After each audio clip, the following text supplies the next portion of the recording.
Quel avenir pour le Conseil supérieur de la communication dont la présidente a été incarcérée depuis quelques mois pour malversation financière? Élément de réponse dans cette édition. Et puis en Italie, nouvelle arrestation de djihadistes présumés. C'est un Italien d'origine marocaine qui a été soupçonné de soutien au groupe État islamique. Fidèles téléspectateurs, bonsoir et merci d'être des nôtres une fois de plus. Malversation financière ayant conduit à l'incarcération de la présidente du Conseil supérieur de la communication et son directeur d'administration financière. Ce sont autant de mots qui minent le CSC et c'est fort de ce constat que le vice-président de l'institution a animé une conférence de presse ce jour 28 mars 2018 afin de se pencher sur l'avenir du CSC. Dieudonné Koumsaga et Yasmina Djigimde. Le Conseil supérieur de la communication a animé un point de presse ce matin 28 mars 2018 à la salle de conférence de la dite organisation. Le CSC, par la voix du vice-président, explique les problèmes des salaires. Des travailleurs ont connu la coupure de leur salaire au motif qu'ils étaient absents de leur poste. Ces travailleurs ont estimé que l'on avait brimé leurs droits. Ils ont donc esté en justice auprès du tribunal qui a décidé que les coupures de salaire, les retenues de salaire qui ont été opérées sont illégales et non conformes aux dispositions de fonctionnement dans une administration. Le tribunal a purement et simplement ordonné la restitution des salaires injustement et indûment retenus. À notre prise de fonction, nous avons reçu la grosse qui oblige le Conseil supérieur de la communication à rétablir ces travailleurs dans leurs droits. Nous avons pris des dispositions pour que ces travailleurs entrent dans leurs droits conformément aux droits. La justice a été dite, ou a été faite, le droit a été dit, nous n'avons qu'une seule attitude à tenir, c'est obéir à la décision de justice. Donc, c'est en passe d'être résolu, mais il y a déjà une partie de travailleurs dont la retenue de salaire a été restituée. Cette partie de travailleurs a obtenu auprès de l'inspection du travail un règlement à l'amiable. Créé depuis le 1er août 1995, le Conseil supérieur rencontre d'énormes difficultés dues à l'amputation d'un certain nombre de ses acteurs. En rappel, la présidente Nathalie Sommet et son directeur administratif et financier sont toujours incarcérés à la MACO. Son directeur régional admis à la retraite sans remplaçant. Tant de problèmes minent le CSC et qui entravent au bon déroulement de ses activités. Désiré Komboïgo confirme que la malgouvernance est financière. Le nœud de la malgouvernance est une malgouvernance financière, mais aussi administrative, qui sont largement, et cette malgouvernance est largement décrite. Lorsque vous faites des dépenses sans base légale, lorsque vous utilisez des ressources à des fins autres que celles pour lesquelles elles ont été destinées, et sans qu'au préalable, il n'ait eu un réaménagement, c'est une malgouvernance. Lorsque on doit acheter un matériel et que ce matériel est payé avant même qu'il ne soit livré et qu'au finish, le matériel n'est pas livré, c'est une malgouvernance. Et ainsi de suite. Selon les premiers responsables de l'organisation, le Conseil supérieur de la communication CSC fonctionne en dépit des allégations. Retour dans cette édition sur la journée internationale de la francophonie qui a été célébrée hier au ministère des Affaires étrangères. C'est un élément de Moïse Kinda. La journée internationale de la francophonie célébrée chaque 20 mars a été célébrée en différé ce 27 mars 2018 à Ouagadougou. En rappel, Cette date a été choisie en référence au 20 mars 1970, marqué par la création à Niamey au Niger de l'Agence de coopération culturelle et technique ACCT, future organisation internationale de la francophonie. Le thème choisi est la langue française, trait d'union pour agir. Premièrement, on partage la même langue. Vous avez appris aujourd'hui que le thème, c'est un trait d'union pour agir. Alors on travaille de façon coordonnée avec la commission, avec le ministère, pour pouvoir faire la promotion de la langue française, mais au-delà de la promotion, faire la promotion des valeurs qui nous unissent, les valeurs de paix, de sécurité, de démocratie, de respect des droits de la personne, de la diversité, de l'inclusion, pour bâtir un monde plus juste, plus prospère, plus inclusif. Mais non, on ne fait pas que célébrer les journées, on fait la promotion d'un certain nombre de valeurs, on partage des expériences, on échange et puis on s'assure de pouvoir véhiculer à nos enfants et à nos petits-enfants également l'importance de contribuer à la promotion de cette langue de génération en génération.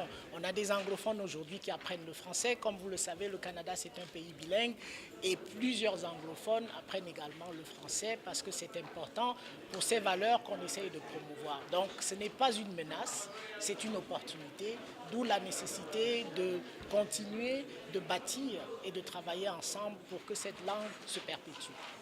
Des jeux radiophoniques et des jeux concours ont été organisés à l'occasion de cette célébration, dont 21 personnes ont été récompensées, dont les 14 premiers représenteront le Burkina Faso à des grandes rencontres de compétition internationale à Niamey.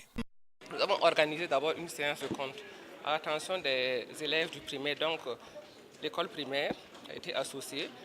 Ensuite, nous avons organisé le concours pour l'AF. C'est à l'endroit des élèves du secondaire, premier et second cycle.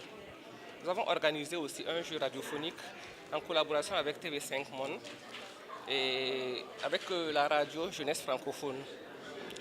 Et vraiment, le clou de toute la quinzaine, c'est la cérémonie officielle de cette journée, le 27, célébrée en différé, compte tenu de l'organisation du concours ProLAF, phase départementale et phase nationale. Réaffirmer l'appartenance du Burkina Faso à l'Organisation internationale de la francophonie.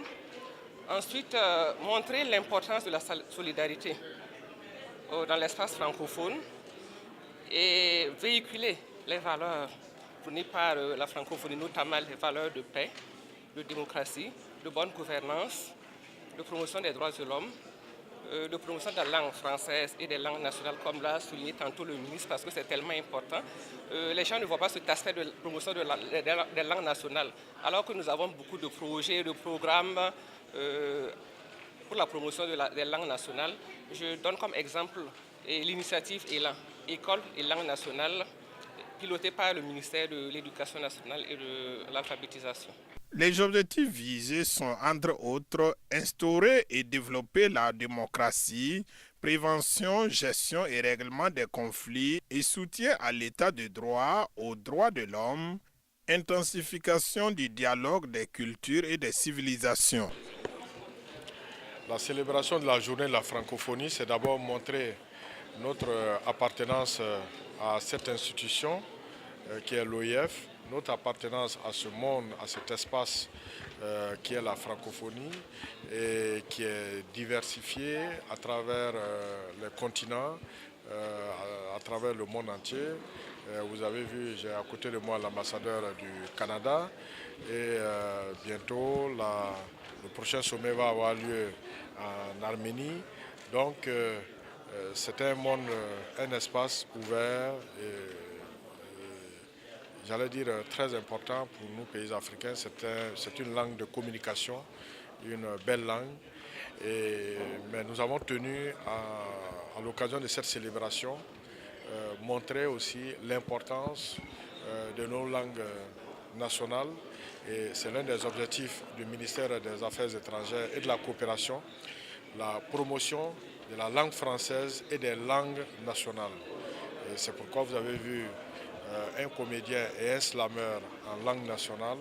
Et tout ça pour dire aussi à tous les jeunes qui étaient là présents qu'on les encourage à travailler à l'école, à être de bons francophones et à intégrer les valeurs de la francophonie, mais aussi à intégrer les valeurs de l'Afrique et du Burkina Faso. Elle a pour mission de promouvoir la langue française et la diversité culturelle et linguistique, promouvoir la paix, la démocratie et les droits de l'homme, appuyer l'éducation, la formation, l'enseignement supérieur et la recherche. Et puis la page internationale à Rio, au Brésil, près de 4000 hommes, militaires comme policiers, ont envahi le nord de la ville afin de démanteler tout réseau de trafiquants. 3400 militaires soutenus par des blindés sont entrés dans l'une des favelas au nord de Rio. À leur côté, 500 policiers. Objectif, arrêter des trafiquants. L'armée a aussi participé à une opération dans une prison pour trouver des armes à feu. La décision de confier le commandement de la sécurité à l'armée a été annoncée mi-février au lendemain du carnaval de Rio.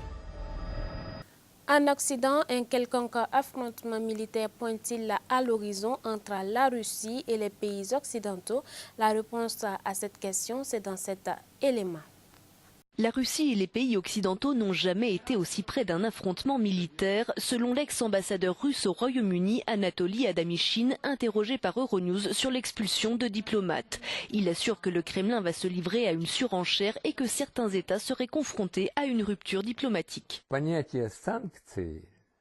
À mon avis, le fait que l'expulsion des diplomates fasse partie intégrante de la notion de sanctions est inédite, parce qu'il y a toujours eu des sanctions, il y en a, il y en aura encore, mais elles se limitent habituellement au commerce ou à l'économie. On ne vous accordera pas de prêt, on ne vous vendra pas telle ou telle chose, mais faire de l'expulsion des diplomates une sanction est un changement de terminologie de la part des Britanniques.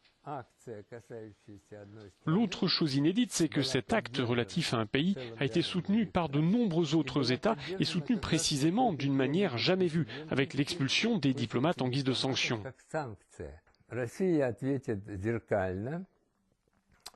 La Russie répondra coup pour coup, comme elle le dit, à chaque soubresaut. Il est possible qu'un certain nombre de pays s'acheminent vers une aggravation de la situation.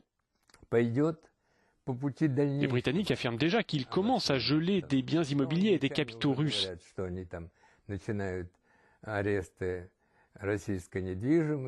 Les Américains émettent des menaces en cas de réponse des Russes et nous répondrons certainement. Puis les Américains trouveront autre chose.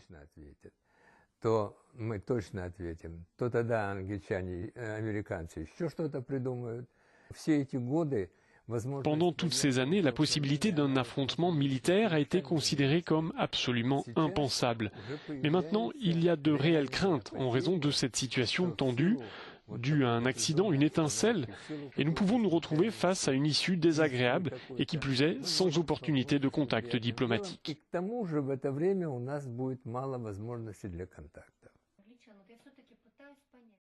Je vous le disais en titre, dans le cadre d'une vaste action nationale contre les réseaux djihadistes, plusieurs arrestations ont été faites, parmi lesquelles un jeune homme de 23 ans qui incitait au djihadisme d'autres jeunes sur les réseaux sociaux, et c'est en Italie. Nouvelle arrestation d'un djihadiste présumé en Italie.